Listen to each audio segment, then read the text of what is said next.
بہرحال خندق کے موقع پر صحیح بخاری میں حدیث ہے، نبی علیہ السلام نے جب وہ ابو سفیان اپنا لشکر لے کے واپس چلا گیا، آپ نے یہ پہلے ہی پریڈکشن فرما دی تھی کہ اے مسلمانوں، اب مشرکین عرب تم پر حملہ نہیں کریں گے، ان کی اب طاقت ٹوٹ گئی ہے، اب تم ان کے اوپر چڑھائی کرو گے۔ اور وہی ہوا۔ پھر آپ علیہ السلام نے یہ 5 ہجری میں غزوہ خندق ہوئی، 6 ہجری میں آپ علیہ السلام نے آپ کو اللہ تعالیٰ نے ایک خواب دکھایا، اس خواب کا ذکر بھی قرآن کے اندر موجود ہے۔ اسی صورت میں آپ نے خواب میں دیکھا کہ آپ یعنی عمرے کے لیے تشریف لے گئے ہیں اور آپ کے اصحاب بھی ساتھ ہیں، اور کوئی حلق کروا رہے ہیں، کوئی قصر کروا رہے ہیں، اور نبیوں کا خواب تو وہی الہی ہوتا ہے۔ جیسا کہ سورہ الصافات میں آیا کہ ابراہیم علیہ السلام نے خواب دیکھا کہ میں اپنے بیٹے کو ذبح کر رہا ہوں، تو انہوں نے اپنے بیٹے سے ڈسکس کیا، تو وہی الہی ہے، یہ نبی کا خواب جو ہے۔ بخاری مسلم کی حدیث ہے، نبوت کا 46واں حصہ۔ تو آپ نے اپنے صاحب سے کہا کہ یہ مجھے اللہ نے حکم دے دیا اصل میں، اور حکم یہ ہے کہ عمرہ کرنا ہے۔ اچھا، یہ عمرہ ایک یونیک عمرہ تھا جس میں قربانی کا جانور بھی ساتھ لے کے جایا گیا۔ ویسے قربانی کا جانور تو آپ حج قران کے اندر ساتھ لے کے جاتے ہیں، عمرے کے لیے بھی قربانی کا جانور لے کے جایا جا سکتا ہے۔ تو اسلحہ بھی ساتھ لیا، لیکن وہ بند اسلحہ تھا، یہ بھی ڈر تھا نا کہ کوئی حملہ نہ کر دے۔ تو بخاری مسلم میں آتا ہے کہ 1400 اصحاب، اور ایک روایت میں آتا ہے 1500، یعنی 1500 کے قریب اصحاب تھے جو آپ صلی اللہ علیہ وآلہ وسلم کے ساتھ عمرے کے لیے تیار ہو گئے جانے کے لیے۔ اب وہاں پہ مشرکین عرب کو یہ اطلاع پہنچ گئی، اب ادھر تو کھلبلی مچ گئی، انہوں نے کہا لو جی ہم پہ حملہ کرنا ہے، آ رہے ہیں، اور یہ عمرے کے بہانے آ رہے ہیں۔ تو انہوں نے خالد ابن ولید کو اور ایک اور شخص کو جو ابھی تک مسلمان نہیں ہوئے تھے بھیجا جاسوسی کرنے کے لیے۔ انہوں نے آ کے جب دیکھا کہ بھئی یہ تو مطلب اس ارادے سے نہیں آئے ہیں، اور کوشش بھی کی کچھ لوگوں کو یعنی چھیڑخانی کرنے کی کہ یہ ہمارے ساتھ لڑائی کرتے ہیں کہ نہیں۔ نبی علیہ السلام نے حکم فرمایا تھا کہ اگر وہ چھیڑخانی کرے بھی جواب نہیں دینا۔ ان کو خیر یقین ہو گیا، انہوں نے جا کے واپس رپورٹ کی کہ یہ تو اس لیے نہیں آ رہے ہیں۔ لیکن ابو سفیان اور باقی لوگوں نے کہا کہ نہیں یہ تو اس طرح تو ہم قریش مکے کے سردار ہیں، یہ کس طرح اس طرح آ سکتے ہیں، ہماری ناک کٹ جائے گی، ان کو روکو، نہیں آنے دینا۔ اب بیچ میں کچھ ایسے لوگ بھی شامل ہوئے جنہوں نے سمجھایا کہ بھئی تمہاری پوری دنیا کے اندر بے عزتی ہوگی، حرم تو سب کے لیے ہے، اور تم یہ حرم کی بنیاد کے اوپر ہی ساری یہ روٹی روزی تمہاری چل رہی ہے، باہر کے لوگ آتے ہیں، اور حرم جو ہے یہ ایک انٹرنیشنل سٹی ہے، سب لوگ ادھر آ سکتے ہیں حج عمرے کے لیے، تم کیسے اس کو روک سکتے ہو، تو بدنامی ہوگی۔ بہرحال خیر یہ سارے معاملات چلنا شروع ہوئے۔ یہ پوری ڈیٹیل آپ کو غزوہ جو صلح حدیبیہ کا چیپٹر ہے بخاری میں اور مسلم میں، یہ پوری ڈیٹیل آپ کو اس میں مل جائے گی۔ الٹیمیٹلی انہوں نے عروہ ابن مسعود کو جو ہے نا بھیجا نبی علیہ السلام کے پاس ڈسکشن کے لیے کہ آپ واپس چلے جائیں۔ اس نے آ کے نبی علیہ السلام کو بڑا یعنی ڈرایا اور دھمکایا، یعنی جا کے خیمے کے اندر کہ یہ تمہارے ساتھی جو ہیں تمہیں چھوڑ کے چلے جائیں گے، اور تم اس طرح نہ کرو، ہو سکتا ہے تمہیں مار دیں قریش مکہ، اور یہ وہ۔ اب اس ظالم کو کیا پتا تھا کہ یہ تو اللہ کے پیغمبر ہیں، ٹھیک ہو گیا۔ اب اسی دوران صحیح بخاری کے الفاظ ہیں کہ جب یہ گفتگو کر رہا تھا تو حضرت ابو بکر صدیق رضی اللہ تعالیٰ عنہ پاس ہی بیٹھے ہوئے تھے۔ آپ کو بڑا سخت غصہ آیا، یعنی ایک شخص حضور کے منہ پہ آ کے یہ دھمکی دے رہا ہے کہ تجھے تیرے ساتھی چھوڑ جائیں گے جو تیرے لیے اتنی قربانیاں کر رہے ہیں، تو نے اپنی جان بچانی ہے تو واپس چلا جا۔ اب اتنی گستاخانہ جملہ کون شخص سن سکتا ہے؟ تو حضرت ابو بکر رضی اللہ تعالیٰ عنہ کو بڑا غصہ آیا، اور آپ نے اس کو وہاں پہ بڑے سخت الفاظ کہے، اور جس کو آج کل ہمارے علماء نے دلیل بنایا ہوا ہے گستاخانہ رسول کو گالیاں نکالنے کی، حالانکہ وہ اس طرح ہے ہی نہیں تھا۔ وہ تو انہوں نے وہ بات کی جو کرا کرتے تھے، تو چونکہ وہ اپنے بت لات اور منات کی شرمگاہوں کو چاٹتے تھے، یہ ان کی ایک عبادت کا تصور تھا۔ جس طرح ہمارے بھی پنجاب کے اندر ایک ایسا دربار ہے جہاں پہ یعنی لکڑی کے بنا کے شرمگاہیں لٹکائی ہوئی ہیں، اور لوگ وہاں پہ مطلب جاتے ہیں، چڑھاوے بھی چڑھاتے ہیں۔ تو حضرت ابو بکر کو اتنا غصہ ہے کہ تم نبی علیہ السلام سے اس طریقے سے گفتگو کر رہے ہو، تو انہوں نے کہا جاؤ تم لات اور منات کی شرمگاہیں چاٹو، جو تمہارا کام ہے۔ یہ آپ نے گالی نہیں دی تھی، جو وہ کرتے تھے وہی کہا تھا۔ گالی تو ہوتی ماں بہن کی کو گالی نکالتے ہیں، یا جس طریقے سے گالی نکالنے کا انداز ہے، اس کو گالی کہنا غلط ہے۔ جس طرح آج اگر کوئی قبر کی مٹی چاٹتا ہے اور ہم اس کو کوئی قرآن و حدیث سے بات سمجھاتے ہیں اور وہ بات ماننے کے لیے تیار نہیں ہوتا، تو ہم کہیں گے جا تو فلاں قبر دی مٹی جا کے چاٹ، تو یہ کہے گا مجھے گالی دے دی ہے۔ وہ تو چاٹتے ہیں نا سر، تو گالی تو نہ ہوئی، جو کرتے تھے وہ۔ خیر میرا یوٹیوب پہ ایک کلپ بھی ہے، گستاخوں کو گالیاں دینا کیا ثواب کا کام ہے، تو اس میں نے ان کے سارے دلائل ذکر کیے ہیں قرآن اور حدیث میں جو وہ پیش کرتے ہیں۔ پھر حضرت مغیرہ ابن شعبہ رضی اللہ تعالیٰ عنہ بھی پاس کھڑے ہوئے تھے، اور وہ تھوڑی تھوڑی دیر بعد بخاری کے الفاظ ہیں کہ اس کی عادت تھی وہ حضور کی داڑھی کی طرف نہ ہاتھ بڑھاتا تھا بات کرنے میں نا، اس کا ایک بعض لوگوں کا ایک عادت ہوتی ہے نا، تو یہاں پہ بھی بعض لوگ جو ہیں وہ کسی کو منانے کے لیے اس کے داڑھی کو ہاتھ، تھوڑی کو ہاتھ لگاتے ہیں. تو جب وہ داڑھی کو ہاتھ لگاتا تو حضرت مغیرہ ابن شعبہ جو ہے نا وہ اپنی تلوار کا جو دستہ ہے نا بیک سائڈ کے اوپر، وہ اس کے ہاتھ پہ یوں مارتے کہ پیچھے کر گستاخ، اپنے ناپاک ہاتھوں کو نبی اسلام کی داڑھی سے پیچھے کر.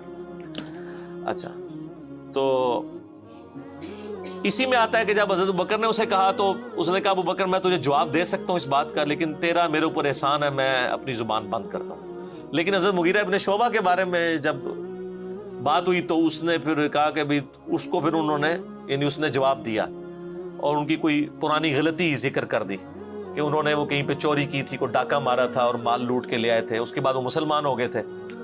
تو حالانکہ نبی الاسلام کے پاس جب آئے تو آپ نے کہا کہ تیرا اسلام قبول ہے، لیکن یہ مال میرے پاس نہیں تو نے جمع کرانا، مال تو جو ہے نا وہ جس کا ہے اس کو دے. تو اس کی طرف اس نے اشارہ کیا کہ اس وقت میں نے تجھے پناہ دی تھی نا جب تو نے لوگوں کا مال اس طرح ہڑپ کیا تھا. تو یہ مغیرہ ابن شعبہ رضی اللہ تعالیٰ عنہ کو اس نے جواب دیا. اچھا جی، پھر اسی دوران نبی الاسلام خیمے سے باہر تشریف لے کے آئے. اب صحابہ کرام یہ چاہتے تھے کہ ان کو ذرا دکھائیں کہ ہم کتنے جانثار ہیں. تو نماز کا ٹائم ہو گیا، نبی الاسلام نے وضو کے لیے پانی منگوایا. اب وہ جو تھا نا عروہ ابن مسعود وہ وہیں پہ موجود تھا، جو کافروں کی طرف سے ایلچی بن کے آیا ہوا تھا. یہ بخاری میں پوری حدیث ہے ڈیٹیل کے ساتھ، کتاب الشروع چیپٹر کے اندر. اب نبی الاسلام وضو کر رہے ہیں تو صحابہ کرام نیچے ہاتھ لے کے کھڑے ہو گئے. آپ کے وضو کا پانی نہیں نیچے گرنے دے رہے. حتیٰ کہ آپ علیہ السلام نے تھوک پھینکی تو ایک صحابی نے وہ بھی اپنے ہاتھوں پہ لے کے اپنے جسم پہ ملی. اور کسی کو نہیں جب پانی وہ ملتا تھا، ظاہر آپ کتنے لوگ سائڈ پہ، اب 1400 صحاب ہیں، تو جس کا ہاتھ گیلا ہو جاتا تھا حضور کے وہ پانی گرنے کی وجہ سے وہ اس سے اپنا ہاتھ مل کے اپنے جسم پہ مل لیتا تھا. اب یہ وہ منظر جو ہے نا عروہ ابن مسعود جو ہے نا وہ ڈائریکٹ تو نہیں دیکھ رہا تھا، وہ شرمندگی اس کو محسوس ہو رہی تھی کیونکہ ابھی تو وہ حضور کو کیا کہا تھا کہ یہ تو تجھے چھوڑ کے چلے جائیں گے. تو وہ حدیث کے الفاظ ہیں، وہ بعد میں مسلمان ہو گئے، پھر انہوں نے خود ہی روایت کی یہ حدیث عروہ ابن مسعود نے. حتیٰ کہ بخاری مسلم میں حدیث ہے کہ حضرت عیسیٰ ابن مریم کو کسی نے دیکھنا ہے تو عروہ ابن مسعود کو دیکھ لیں، ان کی عام شکل ہے، میں نے ان کو شب معراج دیکھا ہے، گھنگریالے بالوں والے. تو یعنی وہ بڑے خوبصورت تھے، اسلام لانے سے پہلے بھی خوبصورت تھے. خوبصورتی کا تعلق جو ہے وہ عشق رسول سے یا اسلام لانے یا نہ لانے سے نہیں ہوتا. وہ اللہ تعالیٰ نے کسی کو خوبصورت بنا دیا تو وہ ابو لہب اتنا خوبصورت تھا. خوبصورتی کوئی کرائٹیریا نہیں کسی کے نیک ہونے، جنتی ہونے یا دوستی ہونے کا. بعد میں کوئی یہ تو نہیں اسلام لانے کے بعد ان کی شکل حضرت عیسیٰ والی بن گئی تھی، پہلے کی تھی. تو وہ اللہ کے علم میں تو تھا کہ انہوں نے اسلام قبول کرنا ہے. تو وہ نا اب ڈائریکٹ تو نہیں دیکھتا تھا، تو وہ یوں کر کے کنکھیوں سے دیکھتا تھا کہ یہ کیا کر رہے ہیں. ڈائریکٹ دیکھنے میں وہ اپنی ایک تذلیل محسوس کر رہا تھا.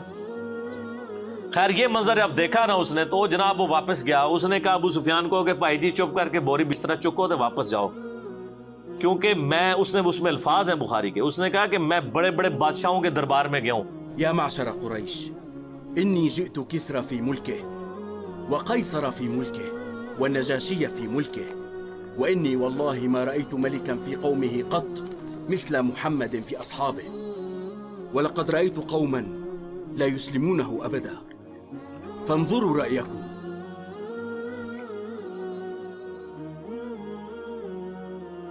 میں کیسر و کسرا رومن امپائر کے ہیڈ اور پرشین امپائر کے ہیڈ کے درباروں میں بھی گیا ہوں. میں نجاشی کے دربار میں بھی گیا ہوں. میں نے کسی بھی بادشاہ کی رعایا کو یہ تعظیم کرتے ہوئے نہیں دیکھا اپنے سردار کی جو محمد صلی اللہ علیہ وآلہ وسلم کے اصحاب کرتے ہیں.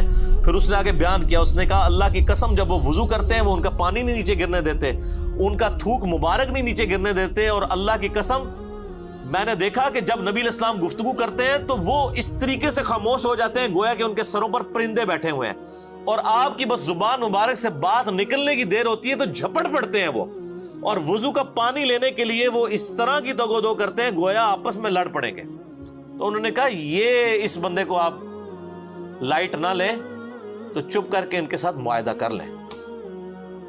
اب یہ ان کے لیے بہت بڑی تذلیل تھی کہ معاہدہ کر لیں. معاہدے کا تو مطلب یہ ہے کہ انہوں نے مسلمانوں کو پاور کے طور پہ تسلیم کر لیا. ابھی تک تو وہ 3 دفعہ تو مارنے کے لیے آئے نا، بدر میں، احد میں اور خندق میں.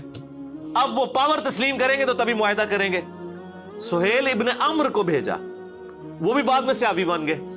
ان کا بیٹا تھا ابو جندل اور دوسرا بیٹا تھا عبداللہ. سر یہ آپ نے سب کچھ دیکھنا تو عمر سیریز دیکھے. قطر والوں نے 30 اقساط کے اوپر سیدنا عمر فاروق رضی اللہ تعالیٰ عنہ کی پوری بایوگرافی فلمائی ہے, ان کو سینٹرڈ کر کے نبی علیہ السلام کی سمجھ لیں سیرت فلم آتی ہے ویڈیو میں. اس میں یہ ساری کی ساری انہوں نے مناظر جو ہے نا جو کریٹیکل ہیں وہ سارے فلمائے ہوئے ہیں. تو سہیل ابن عمر آیا تو پھر حضرت ابوبکر نے کہا کہ لگتا ہے اب صلح ہو جائے گی, کیونکہ وہ ذرا سمجھدار آدمی تھا, اور وہی ہوا. اس نے کہا جی آپ ہمارے ساتھ معاہدہ کر لیں. نبی علیہ السلام نے فرمایا ٹھیک ہے. تو کاغذ قلم یعنی اس وقت جو چمڑا تھا اور قلم منگوائی گئی. بخاری شریف میں الفاظ موجود ہیں.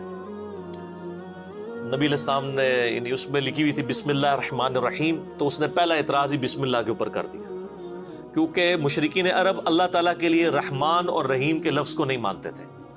اسی لیے وہ سورۃ الکہف میں آتا ہے نا, سورہ بنی اسرائیل میں, کہ اللہ کو اللہ کہہ کے پکارو یا رحمان کہہ کے, یہ سب اچھے نام اللہ ہی کے ہیں. وہ اللہ نے اصل میں انکارات کیا تھا. اس نے کہا جی یہ بسم اللہ کو نہیں, ہم آپ بِاسْمِ کا اللہم لکھیں. نبی علیہ السلام نے فرمایا ٹھیک ہے جی, کاٹ کے بسمی کا اللہم لکھ دیتے. اللہ گالتے ہوئی سی. اچھا پھر اس میں لکھا گیا یہ جو ہے وہ محمد رسول اللہ صلی اللہ علیہ وآلہ وسلم اور مشرکین عرب کے درمیان معاہدہ ہے. اس نے کہا جی ہم تو آپ کو اللہ کا رسول مانتے ہی نہیں ہیں, اگر رسول مانتے ہوتے تو آپ کے ساتھ لڑائی کرتے ہم, تو آپ اس کو محمد ابن عبداللہ کرتے. سیدنا علی چونکہ آپ کے کاتب تھے, تو نبی علیہ السلام نے سیدنا علی سے کہا کہ یہ تم نہ کاٹ کے نا تو محمد ابن عبداللہ کرتے. تو سیدنا علی نے قلم پھینک دی, کہا یا رسول اللہ میں تو آپ کا نام نہیں کاٹ سکتا. یہ نہیں محبت فرماتے, یعنی فرتے محبت میں تھا. نبی علیہ السلام نے بھی اس کو برا نہیں منایا. آپ نے فرمایا اچھا یہ قلم مجھے دو, مجھے بتاؤ کہاں لکھا ہوا ہے.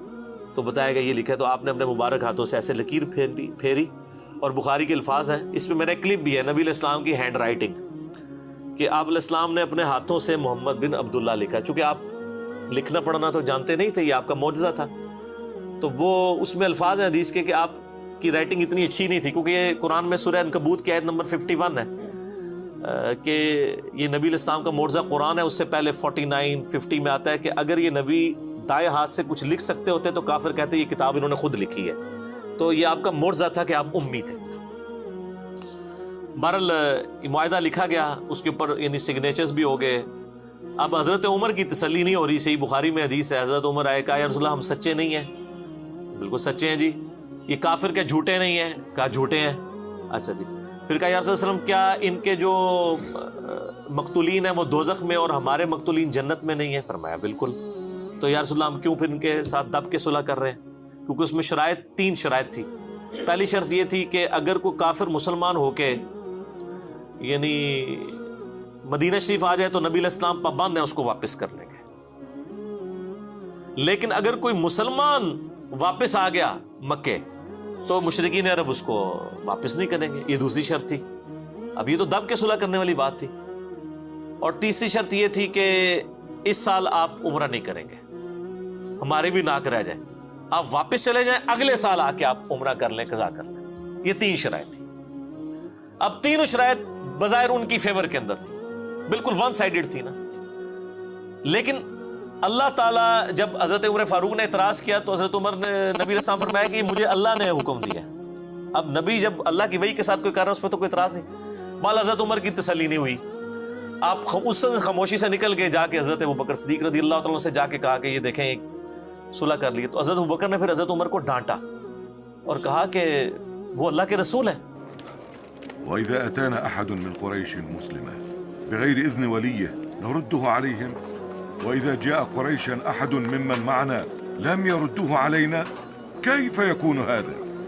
يا عمر إنه عبد الله ورسوله لا يفعل إلا ما يأمره الله به فالزم غرزه.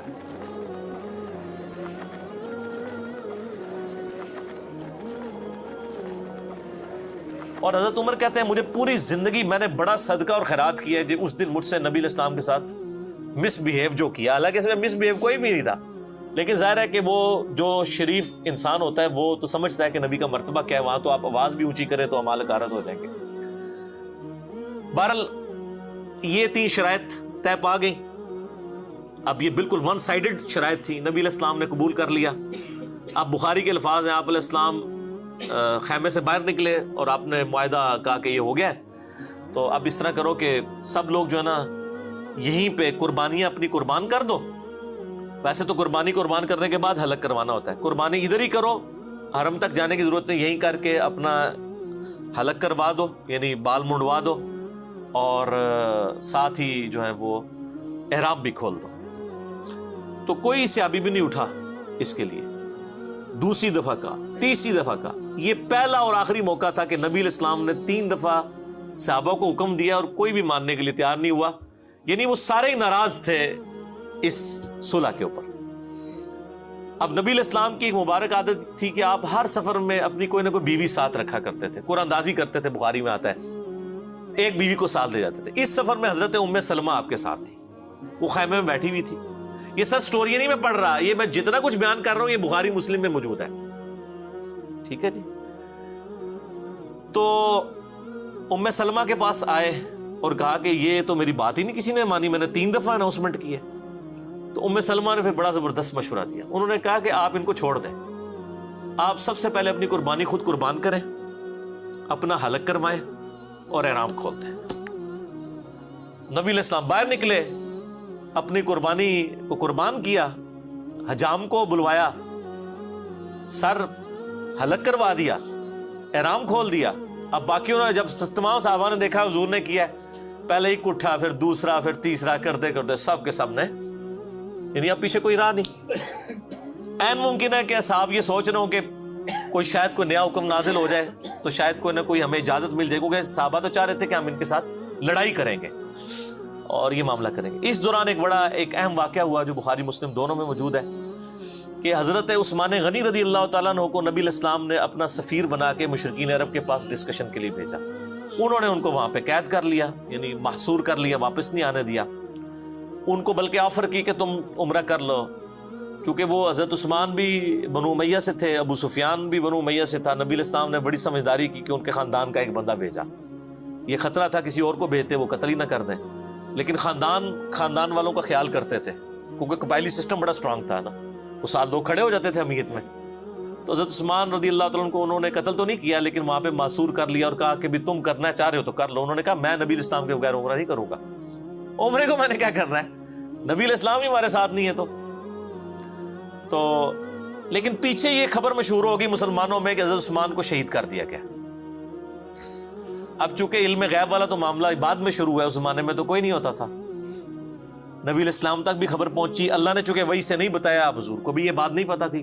آپ نے ایک درخت کے نیچے صحابہ کرام کو جمع کیا اور موت کے اوپر بیعت لی پہلی دفعہ کہ مر جائیں گے, یہاں سے نہیں جائیں گے جب تک کہ عثمان کے قتل کا بدلہ نہ لیں.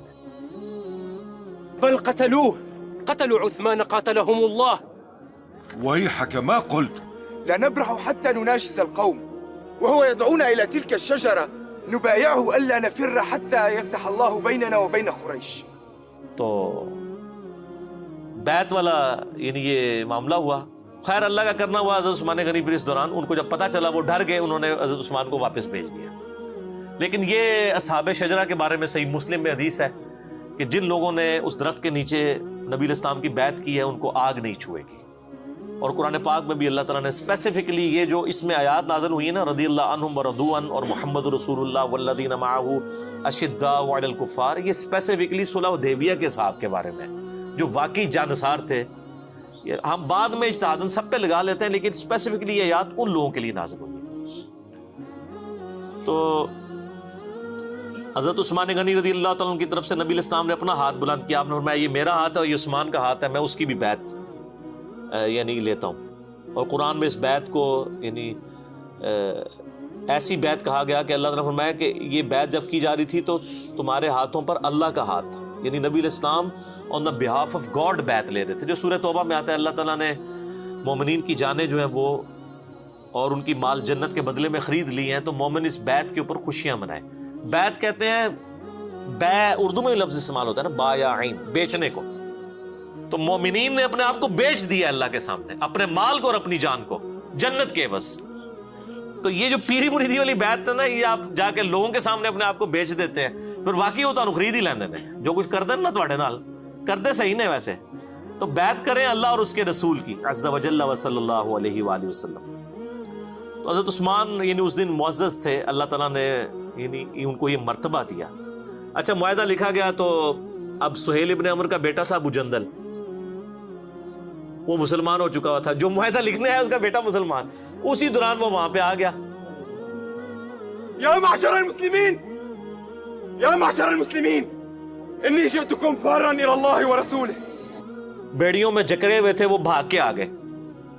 تو ابو جندل کی حالت دیکھی مسلمانوں کو ترس آ گیا.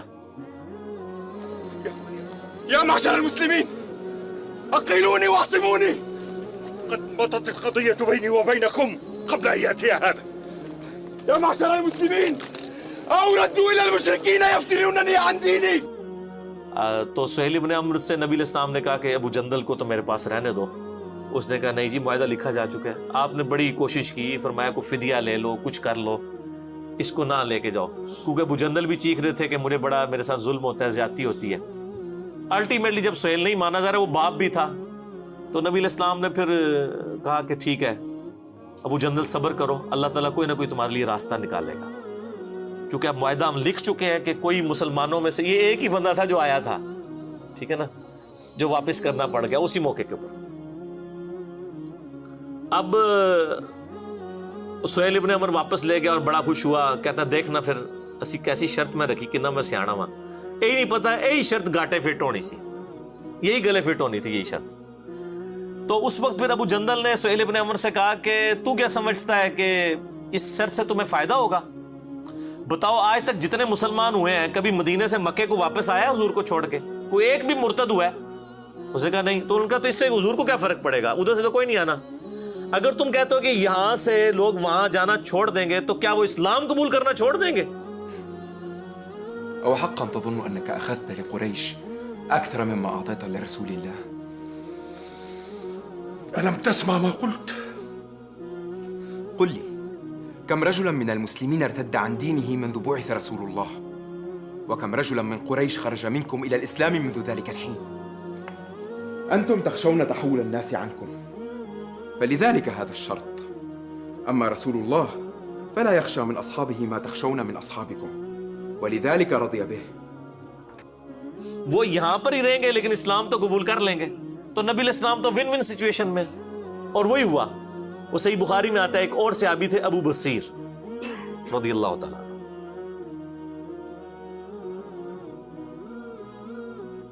وہ بھاگ کے مسلمان ہو کے مدینہ شریف آ گئے، پیچھے ہی مشرکین عرب بھی آ گئے اور کہا یا رسول اللہ اپنا وعدہ پورا کریں.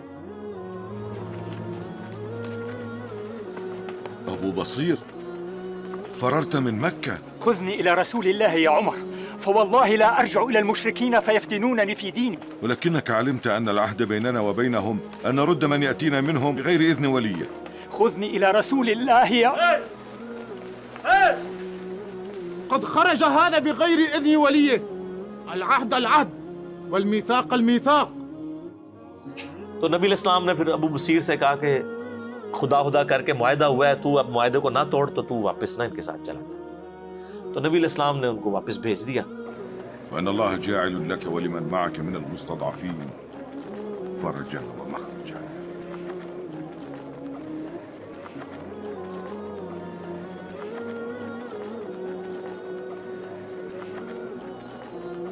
اب راستے میں کیا ہوا کہ وہ دو بندے تھے، یہ اکیلا تھا، اور ان بندوں میں سے صحیح بخاری میں آتا ہے ایک بندے کے پاس بڑی خوبصورت سی تلوار تھی. تو وہ تلوار کی اپنی تعریف کر رہا تھا کہ دیکھو یہ کتنی خوبصورت تلوار ہے، اس کا دستہ کتنا پیارا ہے، اور یہ جس کا عورتوں کو بھی عادت ہوتی ہے نا اپنی چیزوں کی تعریف کرنے کی. تو وہ ابو بصیر نے نا اس کی کمزوری سمجھ لی. تو اب وہ گپ شپ شروع ہوگی، ظاہر واپس جا رہے تھے، فرینڈلی موڈ تھا. انہوں نے کہا یہ تلوار ذرا مجھے دکھاؤ نا، میں بھی اسے دیکھوں. وہ تلوار پکڑی، اس کو قتل کیا گھوڑا لے کے. تو نبی علیہ السلام کے پاس آ گئے. نبی علیہ السلام نے فرمایا کہ میں تو اپنے وعدے کا پابند ہوں، تو تم ادھر سے چلے جاؤ. اس نے کہا یا رسول اللہ آپ جس چیز کے پابند تھے وہ آپ نے کر دیا، ٹھیک ہے میں مدینے میں نہیں رہتا، لیکن میں اب اس چیز کا بھی پابند کوئی نہیں کہ میں مکے میں واپس جاؤں، کیونکہ آپ نے تو مجھے واپس کر دیا تھا، یہ تو میں آیا ہوں نا واپس، تو مجھے آپ اجازت دیں. آپ فرمایا تم بس مدینے میں نہیں، جدھر مرضی جا کے رہو، اللہ تعالیٰ کوئی نہ کوئی راہ تمہارے لیے نکال دے گا.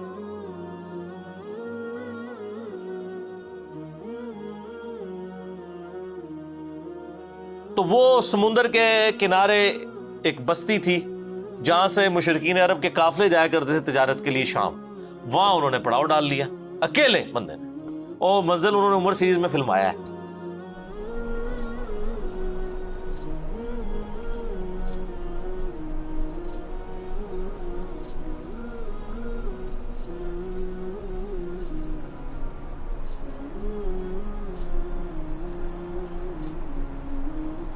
اچھا اب وہاں سے جتنے بھی مسلمان ہو کے آتے تھے نا ان کو پتا چل گیا تو وہ بجائے مدینہ شریف جانے کے وہاں پڑاؤ ڈال لیتے تھے.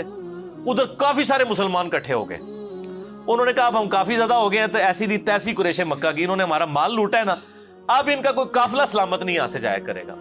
تو انہوں نے کیا کیا, وہ قافلہ ان کا تجارت کا جب گزر رہا تھا انہوں نے پکڑ کے لوٹ لیا سارا مال ان کا اور ان کو واپس بھیج دیا اور کہا جی ادھر جا کے خبر دے دو کہ آندھا کے بعد بھوکے مرو گے تم,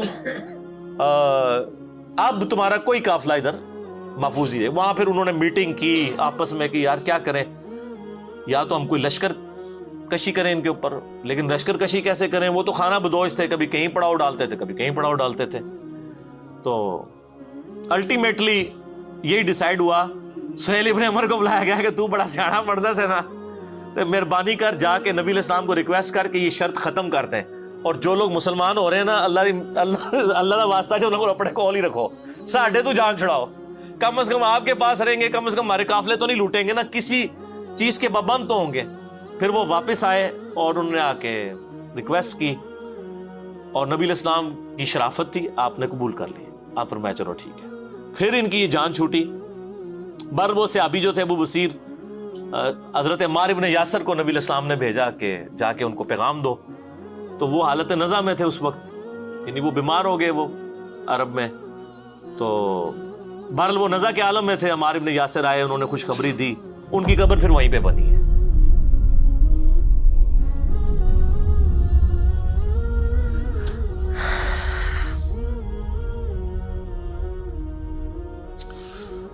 ان لوگوں کے نام بھی آج لوگوں کو نہیں پتا کہ جن لوگوں نے اسلام کے لیے شروع میں کیا قربانیاں کی ہیں. ابو بصیر رضی اللہ تعالیٰ عنہ. دروشی پڑھیں, اللہم صلی علی محمد صلی اللہ